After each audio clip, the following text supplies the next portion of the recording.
Hello and welcome to Hidden Magic Tarot. I'm Nancy, and I want to talk today about how to study your cards by connecting them, connecting the meanings. The goal of these exercises is to expand your understanding of what these cards mean, maybe to see them in a new light, and to find new ways to apply them to daily life. It's also kind of mimicking a reading. So it's a practice where you're learning your cards, but you're also practicing reading at the same time because you'll have a few cards on the table and you have to find a way to connect them. So I've got 3 exercises that I'm going to share with you today, and I'd love to know if you have any other ones. Drop that in the comments. Let's get started. The first way to do this is to pull 2 or 3 cards randomly from the deck. So face down, pull a couple cards, and find a single word that connects all of them. The word that connects them might not be the main key word you think of when you think of that card. It might be an aspect of that card, a part of it. It might be an aspect of the shadow of that card. It might be a broadening or a narrowing of the main meaning, but it's still there. Let me give you an example from a reading I did the other day. Let me find the cards. In this reading, I pulled these 3 cards: the Fool, the Hanged Man, and the Hierophant. During the reading, I could not stop thinking about the word curiosity. Each of these cards in its own way is taking the time to learn something new or experience something new. So an energy that connects the 3 of them is curiosity. And you might have another word for it. Let me show you one more example of doing this exercise with random cards. In this example, I have the 10 of Pentacles, the 4 of Wands, and the 3 of Wands. And the word I came up with for these cards is home. This one was a little tricky for me because of the 3 of Wands. For me, this is a card about leaving, about journeying, about adventure. But the idea of leaving home or coming back home after the journey, being connected to home still, even though you are moving on in some ways, felt like it connected the rest of them. And of course, I think the 10 of Pentacles is really the anchor here about home, but this one too, this is often seen as a marriage or a milestone or happiness and community. And so to me, they all mean home when you put them together. I'd love to know if you've got a different word for these. The second way to do this is quite similar actually, but you're going to do it face up this time. Instead of starting with the cards, you're going to start with the word. So let me show you an example that I did for myself the other day, which is the word seek, like seeking out something. For this one, I chose the High Priestess, the Hermit, and the Chariot. Each of these cards is seeking something. Now, the Chariot, I think, is a more external seeking. They've got a goal and they're going to, not stop at anything to try to reach that goal. Where I think the Hermit and the High Priestess are much more internal seeking, but in each of these 3 cards, they are seeking something. The High Priestess is seeking sort of internal knowledge or spiritual knowledge. The Hermit, very introspective, seeking knowledge as well, and the Chariot seeking their goal. I'd love to know if there are other cards in the deck you think could work with the word seek. We'll do a second example of this one where we pick a word and then we go through and find those cards. And the word for this one is create. I am a tarot reader, of course, but I'm also an art witch, and creativity is a huge part of my life. So I'm going to look for a few cards that all connect to the word create. Now, when I was looking for cards for create, I found a ton of them that sort of showed different aspects of creation and creativity. So I chose 3 that are really resonating with me right now where I am in my own creativity. So I've got Knight of Swords, the Fool, and the 7 of Pentacles. Now, these are in some ways opposite cards. When I look at Knight of Swords and 7 of Pentacles, these are really different energies. This is about moving forward really quickly, and this is often seen as patience and waiting. But when I see these, they're different sides of creativity. Yes, that impulsivity, don't overthink it, just move. The Fool, be more playful. That's a big part of creating, is just taking risks and being playful with it. And the 7 of Pentacles, I see this as create because it's about watching, about tending, and about knowing when something is done and stopping working on it. So all these to me personally mean create.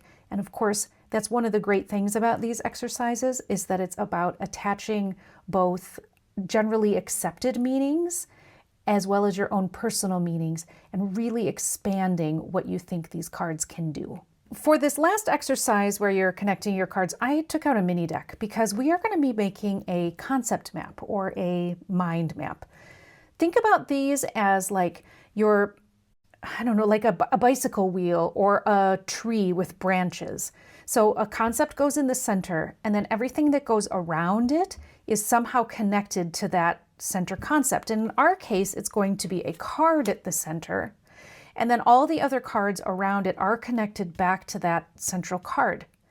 Now, the sides here, the branches or the spokes, they may not connect to each other. They may. But the point is that you'll have like a map of cards that are all different aspects of that central card. For this concept map, we are going to start with our central card as death. So that's our central meaning, and we're going to build, using other cards, a concept map around it. Now, to do this, you're going to use your cards face up. You're seeking specific cards that are going to go here. So one of the ones I chose is 8 of Cups. To me, this is all about leaving, walking away. You're creating an upheaval in your life, which is the same thing as death. You're letting go. You're leaving something behind. These two feel like a very clear connection to me, as well as the 6 of Swords. Also another very clear connection. They have similar meanings to me, leaving, walking away. But I also pulled the Queen of Swords. To me, this queen is very willing to cut toxic things out of their life. And that is sort of like enacting death on purpose in your life, getting rid of something. So I added Queen of Swords. And I'll note what I mentioned earlier, that I don't think these two cards have much to do with the Queen of Swords. So in a concept map, they don't have to connect to each other. They just have to connect to that central concept. Even these two would also connect to each other for me. The Queen of Swords doesn't really. The next one I chose is the King of Wands. For me, this king is like enacting a controlled burn. He will go into your life and he will burn away the cords that bind, burn away anything that is not working, and leave fertile ground for something new to grow. I feel like that's exactly what death does. So we'll add King of Wands to our concept map. And one more card. This is maybe a stretch, but I want to show just how many cards you can choose, and that the cards you choose don't have to have obvious meanings. It can be an aspect of this card that fits. So I chose Justice because I think a big aspect of justice is realizing truths.